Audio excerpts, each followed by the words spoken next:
त्योहारों का सीजन शुरू हो गया है। ऐसे में देश के सरकारी कर्मचारियों पर खुशियों की बौछार होने वाली है। बताया जा रहा है कि केंद्र की नरेंद्र मोदी सरकार इस बार डीए यानी कि महंगाई भत्ता और डीआर में 3 से 4% की बढ़ोतरी कर सकती है, जिससे कि कर्मचारियों की सैलरी में बड़ा उछाल आने की उम्मीद है।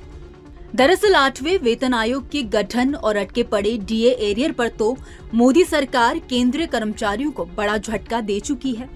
अब सभी को इस बात का इंतजार है कि उनका डीए कब बढ़ेगा।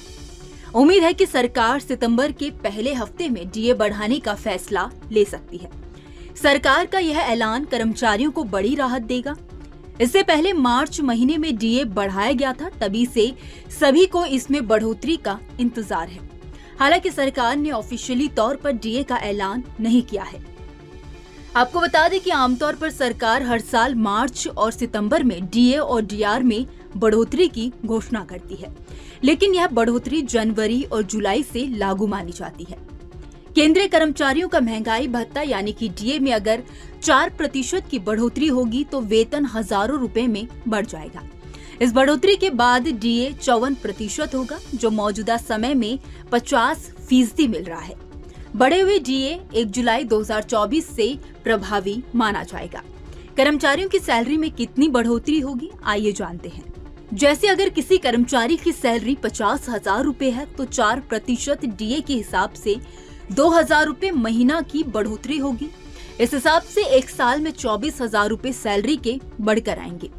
30,000 रुपए तो 4% डीए बढ़ोतरी के साथ 1,200 रुपए सैलरी भी बढ़ जाएगी, जो महंगाई में किसी बूस्टर डोज की तरह काम करेगी।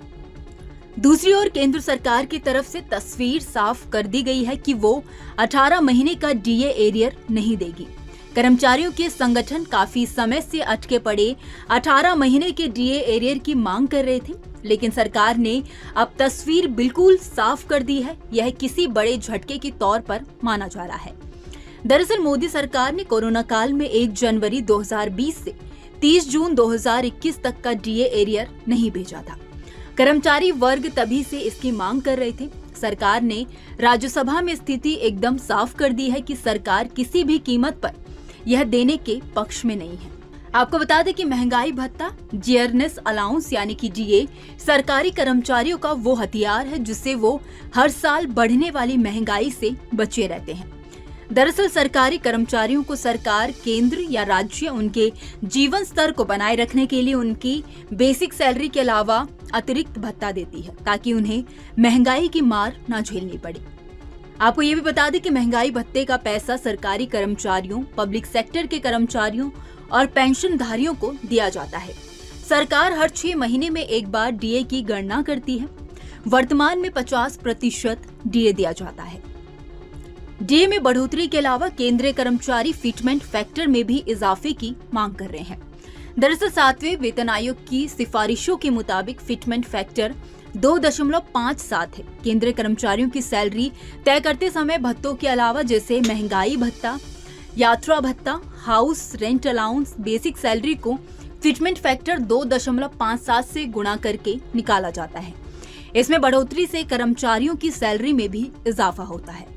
आपको बता दें कि 6ठे वेतन आयोग से 7वें वेतन आयोग में शिफ्ट होने के दौरान कर्मचारी यूनियन ने डिमांड की थी कि सैलरी रिवीजन में फिटमेंट फैक्टर को 3.68 रखा जाए, लेकिन सरकार ने इसे 2.57 ही रखा।